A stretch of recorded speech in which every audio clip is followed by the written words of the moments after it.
What specific types of exercise are most effective for enhancing chemotherapy efficacy? Exercise can enhance the effect of chemotherapy through specific types of physical activity that improve drug delivery, immune function, and treatment tolerance. Based on clinical and preclinical evidence. Preclinical means in a test tube or with a rat. The most effective approaches include aerobic and resistance exercise. Moderate intensity aerobic exercise, doing things like walking, cycling, swimming, dancing, or jogging. These exercises increase tumor blood flow and oxygen delivery and improves chemotherapy drug distribution to the cancerous tissues. Aerobic exercise normalizes vasculature of a tumor, which enhances drug penetration and reduces hypoxia, a factor that's linked to treatment resistance. Aerobic exercise also reduces systemic inflammation, counteracting chemotherapy-induced fatigue and tissue damage. For example, in pancreatic cancer patients, moderate aerobic exercise during neoadjuvant chemotherapy improves tumor vascularization and drug delivery. Now, I know we're not rats, but in rodent studies, rodents who do aerobic exercise combined with chemotherapy had reduced tumor growth more effectively than those who just got chemotherapy alone. Resistance training is another type of exercise that makes a huge difference.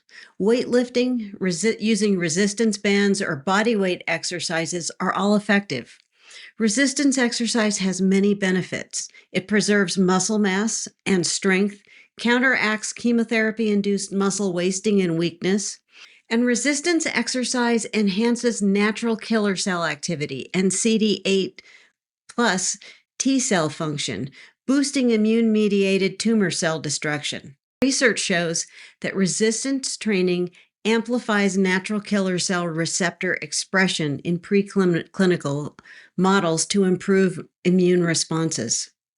And then the third type of exercise is a combined aerobic and resistance training, and this is really ideal. You want to try and aim for 150 minutes of aerobic exercise, 2 days of resistance exercise. But if that's too much, hey, break your workouts into short bouts and make a more reasonable goal, like maybe 90 minutes, and build up from there. Combining aerobic and resistance exercise has a synergistic effect on tumor perfusion, immune activation, and treatment tolerance. The combination of exercise reduces side effects like fatigue, neuropathy, and lymphedema. In the START trial, breast cancer patients who combined aerobic and resistance training during chemotherapy had superior disease-free survival compared to sedentary patients. Combining aerobic and resistance training during adjuvant chemotherapy reduced their recurrence risk and improved their survival rates. In preclinical studies, they showed that combining exercise with doxorubicin had a 75% reduction in tumor burden than in those who got chemo alone. So here are some considerations. Intensity. You want to engage in moderate aerobic exercise like brisk walking because it's optimal for improving your blood flow without overtaxing you.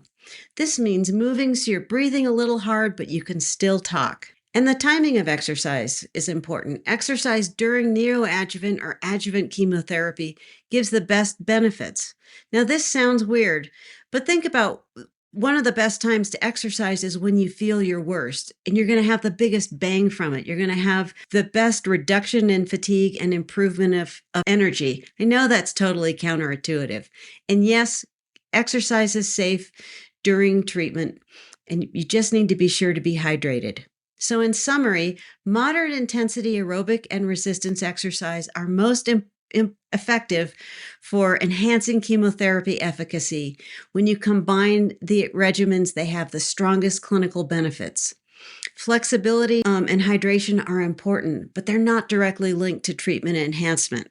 So I've given you this nerdy information. I want you to go out and exercise. Go for a walk. And please share this information with any friends or family who you think could benefit.